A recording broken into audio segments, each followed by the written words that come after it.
Welcome back to Project Hardway. In this video, we're going to continue putting together the 3400 V6 in my mom's 2008 Chevy Equinox after it blew a head gasket. In the last video, we put the heads back on. In this video, we're going to go through, get the rocker arms put on, fix some exhaust manifold issues, get that intake manifold super cleaned, put some new O-rings on the fuel rail and injectors, and install the lower intake plenum on the engine. Let's get into it.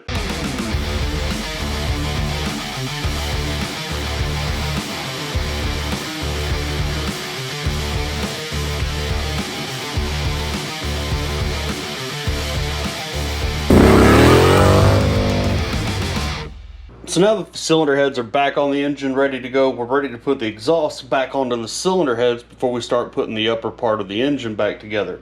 Now, if you watched my last video where I took this engine apart, you'll know that I made a boo-boo and broke these studs on the crossover pipe here that go from here over to the other bank of exhaust manifold. Hindsight being 2020, I probably should have just taken these loose at the cylinder head and, kept this attached.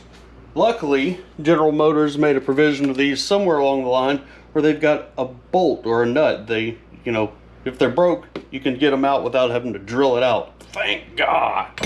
So let's see if we can knock this out with the impact here. Careful, I don't want to break this, Oh. Well, why didn't it just come out like that when I was trying to take it apart in the first place? Doggone it. So the parts stores don't have an exact direct replacement for this, at least not one that you can look up. But if you go to the parts store, they got that help section or that those miscellaneous parts on one aisle that are specific to different models and engines and things like that. I'm gonna go run down the road to O'Reilly's, and if not that, then VatoZone, and see if I can find a set of these for GM in the help section. This one didn't break, but it is bent. Doggone it. Alright, so I'm back with something, but not exactly what I left with. You see here, it's the closest thing I could find. It's a little short, so what I'm going to do is I'm going to take one, thread it into it, then I'm going to take it over to the engine and see if it's got enough length sticking out of it to be able to catch. I don't know about that one. I need that little bit of distance, but there's some studs sticking out down here. So let's see if we can manipulate it a bit to where it sticks out of the manifold just enough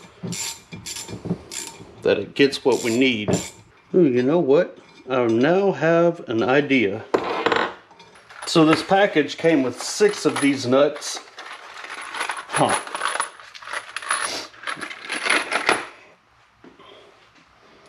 And I only need 3. I'm going to try to put, because these nuts are kind of, the way they fit is tight. I think that if I take this nut and run the stud into it first, there will be enough of that sticking out to still thread it into the exhaust manifold, and then it would be essentially just like the one that we took off. There we go.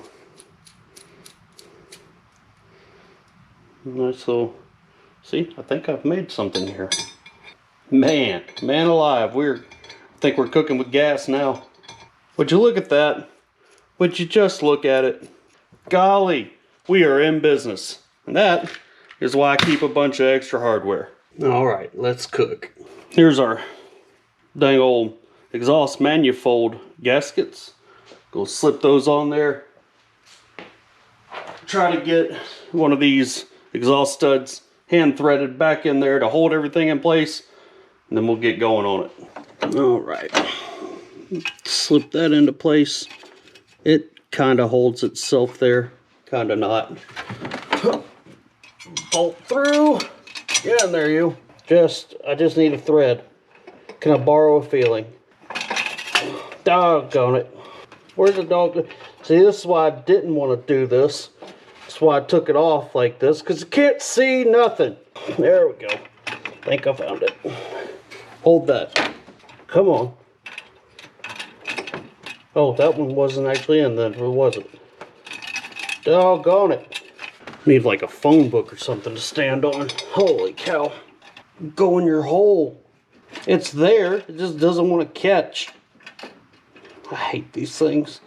Well, that took a lot of holding my tongue the right way, but I got a couple of these to just catch. So I'm going to put them up in the head just a little bit more. I'm not going to tighten them down. I'm just going to put them back up in there so I know I don't have to worry about them falling out while I try to dance around with the other 4 to get them in there. When you're tightening these down, careful. Don't get crazy. Don't try to over tighten them or anything like that, because if one of these things breaks, you're having a bad time. Oops, that one wasn't caught yet, was it? If it breaks, you're pulling the head off again, especially at this angle, because you're going to have to dig it out of there. And we don't want to do that. All right, I'm going to hold my tongue the right way a little bit more and get these exhaust bolts in, and we'll move to the backwoods. All right, patience is a virtue on some of this stuff, and I got the studs back in. So now 13 millimeter, start with the middle 2 bolts, go to the top. I'll snug them up. You don't need to, put it on like you're my dad putting the drain plug back in the oil pan. Just snug them and make sure they're not going to come loose. But you go in there just enough to make it tight. Like good and tight, but not good and tight. You know what I mean? There. Then after I go around to all 6, I'll come back to the middle and give them a little snug check, because when you do the outside ones, it relieves some of the pressure off the middle ones, and then these can end up being loose. All right, so I got that one on there, got that taken care of. Now it's time to do the one on the back side. This is going to be a little more challenging because it's got the tailpipe attached to it and the crossover pipe. I did not put the hardware on that crossover pipe yet because I don't need to be fighting things any more than I need to get this in place to hopefully get one of these started. It's back there, down there. Let's see now. I thought it was blind before. Jeez. Oh, now I gotta pick all this up. Golly. Need a Brico block or something to stand on. Whoa. We're in there. We are in there. Oh gosh. Hey, I need that. I just need 1 bolt with half a thread. Don't fight me, just get in there. There we go, 1 bolt, half a thread. Oh, got it. I'm too old for this now. Whew. Oh, that wasn't in there. Oh.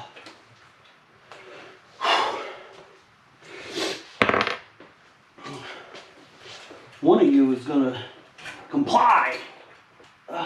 Is that? Oh yeah, that ain't going nowhere. It's like a good ratchet strap right there. I'm gonna get these top 3 in and get them run most of the way down, and then I'm not gonna make it to those bottom ones from this. So we're gonna put the car back up in the air, slide under there with some extensions, and get the 3 in on the bottom side of the manifold. All right, back under here, we're gonna get those last couple of bolts in. I put that one in from up top, just kind of hand started it. I could have done these 2 from up top if I straddled the car, but getting down under here is gonna make it easier to put that heat shield back in too. All right, manifold in, check. Heat shield in, check. Let's drop it back down on the ground again. All right, now with that rear buttoned up front here, I'm putting the old dipstick tube back in because I took that out for some reason. Slap on this front heat shield, and then we can put the hardware into the crossover pipe. There we go. Exhaust ready to flow. And now, this thing. So I went back and forth a couple of different times with myself on whether or not I was actually going to take this fuel rail off the intake manifold and clean this thing up, because, the head gasket's set. It's got new O-rings for it, but O-rings are one of those things where if it ain't broke, don't fix it. Seen them where, everything's fine, you put a new O-ring on it, leak, and you can't get it to ever stop. But this thing is absolutely filthy. These runners are just full of gunk. The upper plenum is full of gunk. So might as well, while I've got it here, break it down and clean it out. So what I'm going to do is I'm going to pop this fuel rail off, pop these injectors out, take my thermostat out in the back as well. Then we're going to blast all the loose stuff off with some carb cleaner or something. And then we're going to soak it in purple power. All right, so this intake manifold first has got a bunch of loose debris, so I'm going to shake it off. Now I've got some carb cleaner. I'm going to just blast it off. Get anything I can off there with this before I put it in there. The main thing we're going to soak it for is the intake runners, because they, I mean, I just don't feel confident in this ability to get in there and get all that gunk out. Next, now we've got 2.5 gallons of this stuff from Walmart called Purple Power. It's like super clean but cheaper. This stuff is super strong. We're going to fill it up in this bucket I've got on the floor here, and then anything that else we need, we just fill it up with water. It'll dilute it, but this stuff is so strong that it'll still be very effective. Hallelujah! I'm taking over. All right, now we'll fill the rest up with the water. Wait, now, no. I'll just plop this bad girl in there. I'll do it upside down.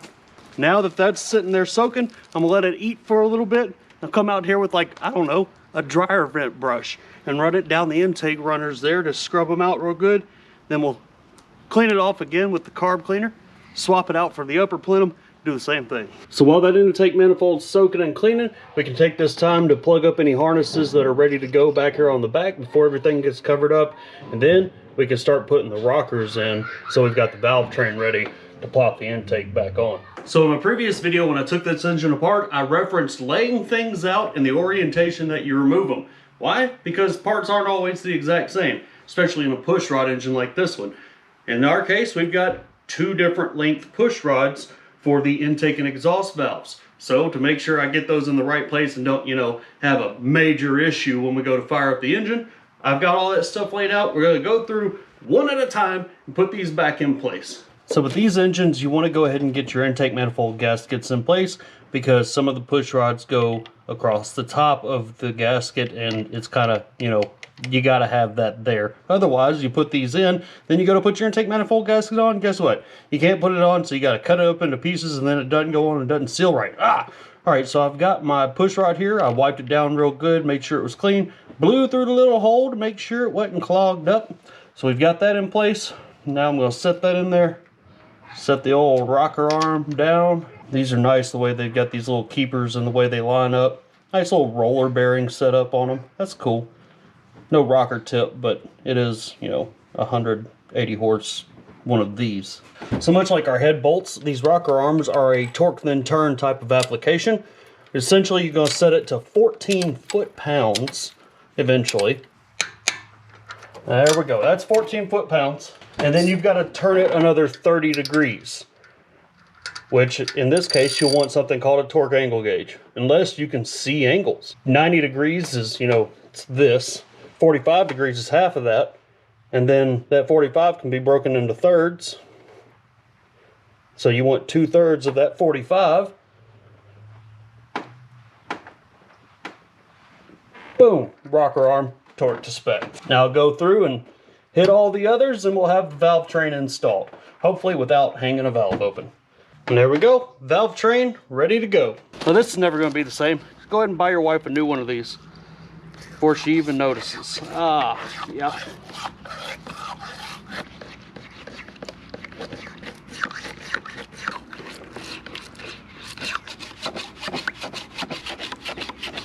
Should have wore gloves. Fingers are tingling a little bit. All right, so this thing's been in here for maybe half an hour or so. We're gonna pull it out. This is like 55 or 60% water, and then the rest is the purple power. Don't leave this in here forever. One time, Dale took one of these intake manifolds, put it in full strength and left it in there overnight, and the aluminum was discolored and weird looking for the rest of that car's life. It doesn't take that much. We learned that the hard way.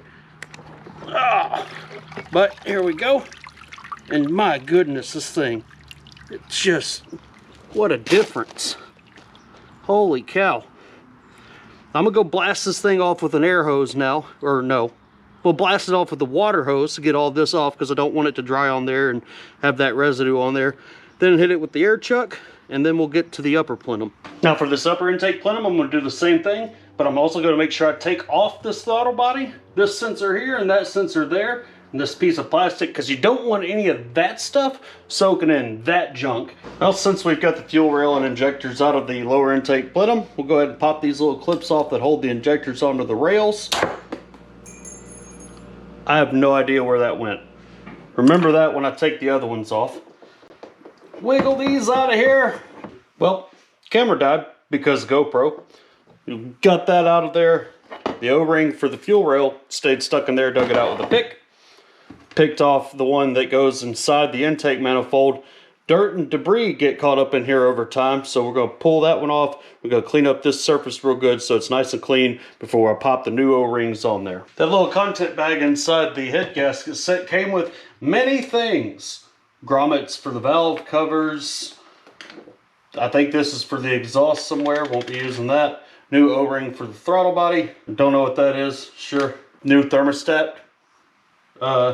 O-ring, intake manifold things, and then all these little O-rings. These are the guys we're going to use to pop all this back together. Now I believe that the replacements are all the same.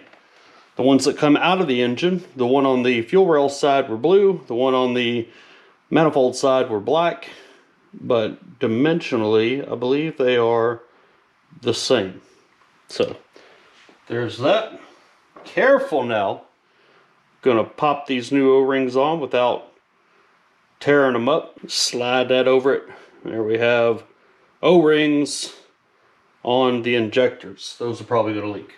All right, and a little bit of lubricant on this never hurt anything. Helps protect the O-ring when you're sliding it into the fuel rail there. Just kind of slide it in there. Now that's in there. The only problem I've got now is I don't know where that damn clip went. Well, I just borrowed this one from over there so we can go ahead and put this part of it back together. And just clip that back into place. And there is our next massive leak on the car. I gotta find that clip. All right, got all new O-rings on the fuel injectors, got them cleaned up, at least on the outside. Go back through and wiggle these a little bit. Make sure they're snipped into these clips here. If they're not seated all the way, you'll hear a little. Now that should be good, ready to go and start leaking once we get the engine back together. I did put a little bit of oil on those O-rings. I'm going to go ahead and just put a little bit of oil down in each one of the holes where the injectors go in to help those O-rings slide and hopefully not roll up. So now, set this in place, line them all up. Try to work this down as a unit.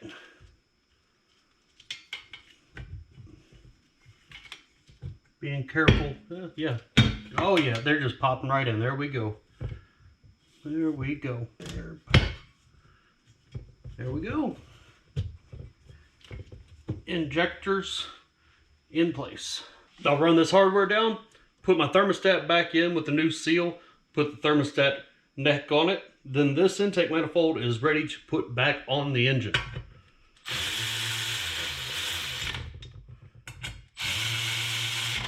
Getting ready to put the intake manifold back on. Some of the things I've read say that you're supposed to replace these intake manifold bolts. Say they're torqued to yield. The holes that they go into are blind, so they don't go through into any passages. There is a bottom. These don't get a lot of torque on them though, so I can't imagine them stretching too far. However, I'm going to recondition these instead of buying some new ones. I'm going to throw on the grinder here and just take a little bit off the tip just to make it a little bit shorter, so if it did stretch any amount, it doesn't bottom out in the bottom of the cylinder head when we go to torque it down.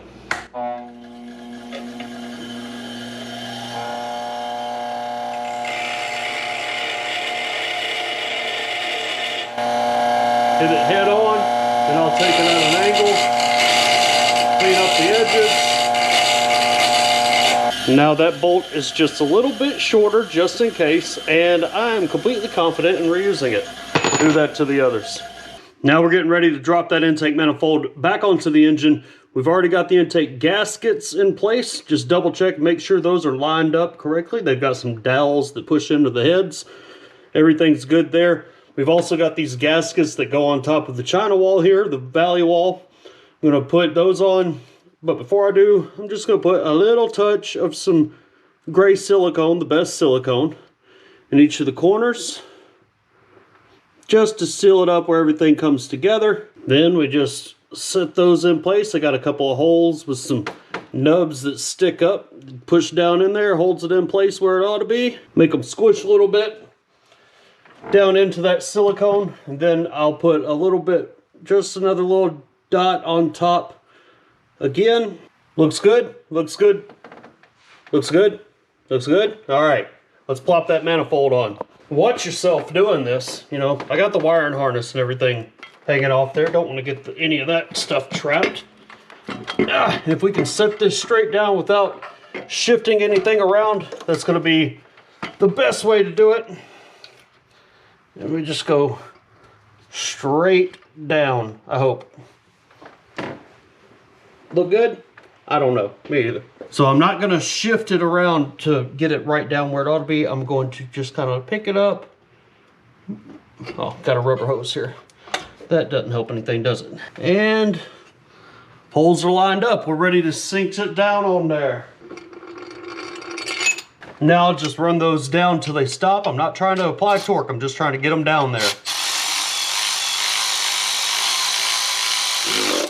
So torquing these uses inch pounds until the very end for foot pounds on these outer 4 bolts. So you're gonna need a different type of torque wrench, or just, you know, put them good and tight. But if you do them good and tight, make sure you at least go by the torque sequence, starting with this guy right here. So we'll start to 62 inch pounds. 1, 2, 3, 4. We'll go down here to this little guy hidden in the corner, blocked by the fuel rail. Oh my God, there's no room to work here. Stupid air conditioning. I mean, not stupid, but inconvenient at the moment. Should have just taken the dang fuel rail off again. There we go, finally. Jeez Louise. Now this little guy hidden under the edge over here. More of this universal joint stuff. Why is Ronnie Rennick so angry? I just need a little snap, that's all I need. And not the bolt snapping, please. There we go. Jeez. There's 7.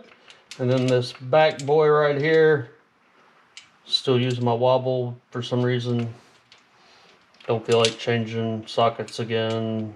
Get on there, could have already changed it by now. There we go.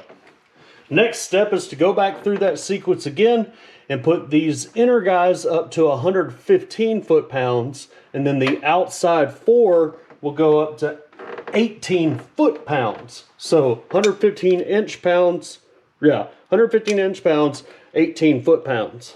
All right, so same sequence, 115 inch pounds. 1, dos, son, 4. Not entirely sure what's going on with my Amazon Music. It's done put on Burning Down the House. All right, 18 foot-pounds now. Please don't break anything. There we go. Now what am I listening to? Oh, there we go. Oh, asking Alexandria. And the last one here. There we go. Lower intake plenum, ready to roll. Well, that'll do for today's video. In the next video, we're gonna finish this car up, get it all ready to go so I can give it back to my mom and get on to, you know, cooler stuff. Maybe. We'll see. Remember, guys, sometimes you gotta do things the hard way.